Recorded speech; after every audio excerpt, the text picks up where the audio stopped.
welcome to the last day of Croatia Rapid Blitz Croatia Tour stage, and I wanna analyze 3 games Fabiano Caruana played in his last day of Blitz and the last day of this tournament. G3, C5, we have Catalan opening on the board.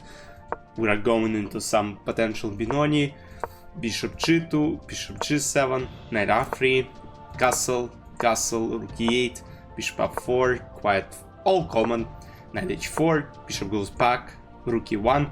Basically the idea for white is to play E4, protect this pawn on D5, and black are trying to do everything to prevent this from happening. So here, let's say if E4 is played, there is G5 setting up this fork on 2 pieces, so that's not possible. So he has to come up with something else. He plays Knight F3, protecting from the G5 fork.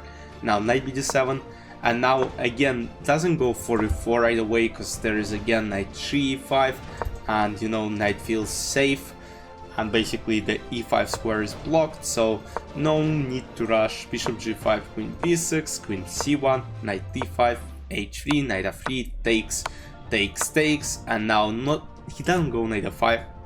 And at this point, you assume that the players know some theory, right?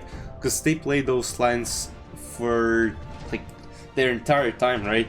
But here, instead of Knight F5, which maintains kind of, it still works for black pieces, but it's not lost after move which Levon did in the game. So here, actually, it's still some kind of,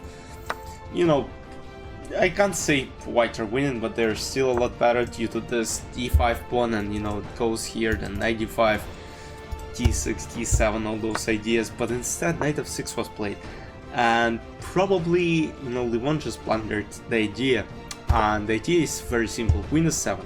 So first we're attacking this knight, and this knight has to go somewhere. I mean, if Knight H5 is being played, then Queen E8, Bishop F8, and there is Bishop E7, and and white are winning the game. So that of course didn't happen. Knight D7, Queen A8, Knight F8, and now look what happens. This spin is so powerful that basically black can't do anything about it. Rook E1 was played, and now, of course, Queen B2, attacking the knight on C3, knight has to go to E4, Queen D4, Knight D6, attacking pawn on F7, and also attacking bishop on C8. Queen D5, Knight C8, Knight C7 fork is being threatened, of course goes Rook C8, Queen C8, and now white are up in exchange, but they're completely winning. Queen H5, Queen B7, Bishop D4, Bishop D5. We'll just simply scroll through the game real quick because there is nothing much to see. Fabio was very precise. We saw how he converted the game yesterday against Alireza, where he blundered the rook, Bishop G6, Knight A4, H5, and basically very soon after this Bishop D4, the easiest option to win this knight on E3 is to play H8 to distract this bishop of protecting this E3 knight, and here Levon resigned.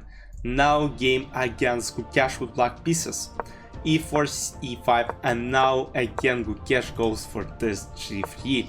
G6, Bishop G7, and he didn't play good in this tournament. Like, for Gukesh, I can't say it was successful in the Blitz part. He is the last, so yeah, he can't play Blitz for some reason. He's great classical player, and he'll be developing Blitz skills as well. But for now, just like, it's not like the first time he plays terrible in Blitz, so we might see something different in future, at least I hope so. Knight D5 takes, Knight B4, attacking D3, attacking D5, attacking A2, every single pawn is attacked, H4, Bishop G4, and here Gukesh set it up the pin for himself.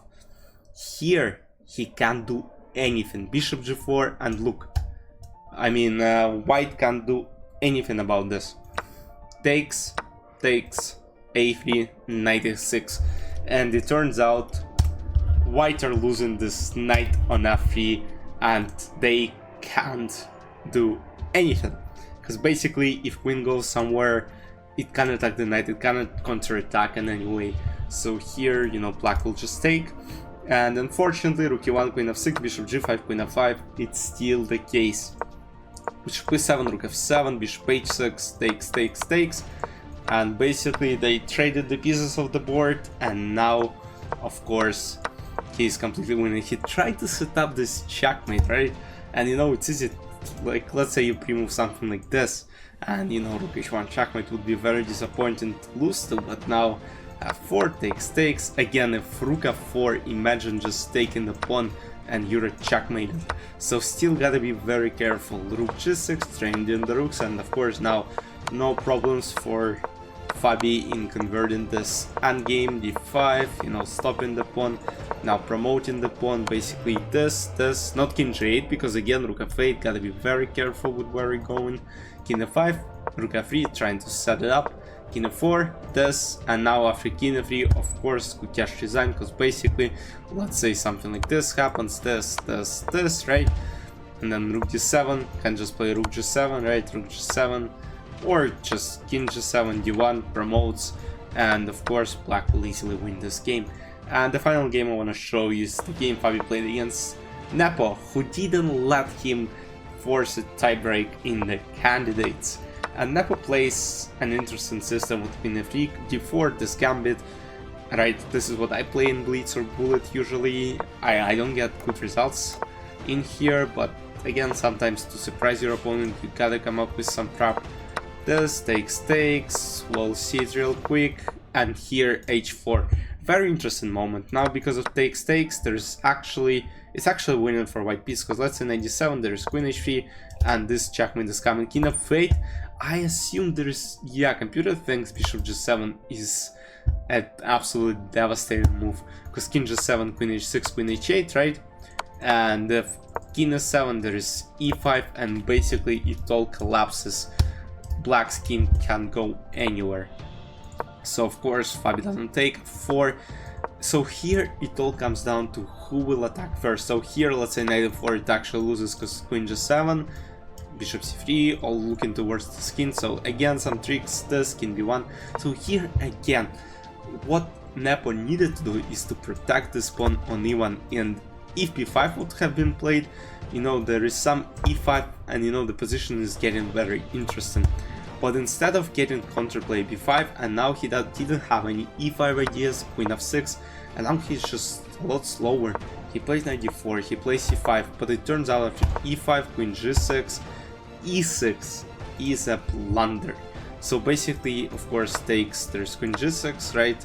Now Fabi won't miss it, but here, unfortunately for black, for white pieces, you know, this knight can be just taken because takes, and you know, we get into the endgame.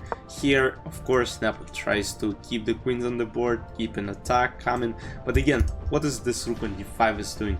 You won't be checkmating this king with the queen and rook, so you gotta have more pieces, and unfortunately for Jan, he doesn't have anything. Takes, g3 protects, trying to trade, and now he's getting this trade, knight f4, queen f5, and of course Fabi didn't have any problems converting this, and here Nepo resigned, and Fabi won the stage of Grand Chess Tour, and also repeated Magnus's record, 27 points in one single event. Alireza is second, Maxime Vachier-Lagrave third, Ivan Šarić is last, as we probably as most of people predicted, because he's the lowest seed in this tournament. And the most interesting part is this one. Kukish, again, as I told you, he finished last in the Blitz section, and okay, you can't really see it, but the only player that he won the match against, okay, he actually won against match against Šarić, and he won a match against the player who became first in the Blitz action, Alireza Firouzja. So I assume Alireza just can't play against Cash. So next stage of Grand Chess Tour will happen in Saint Louis. That's going to be a very interesting one. And then we'll have Chess Olympiad coming up. I'll see you in the next recap tomorrow, where I'll analyze the success of Levi Rosman, who just won a chess tournament in New York City with 8 out of 9 points. I'll see you tomorrow. Bye bye.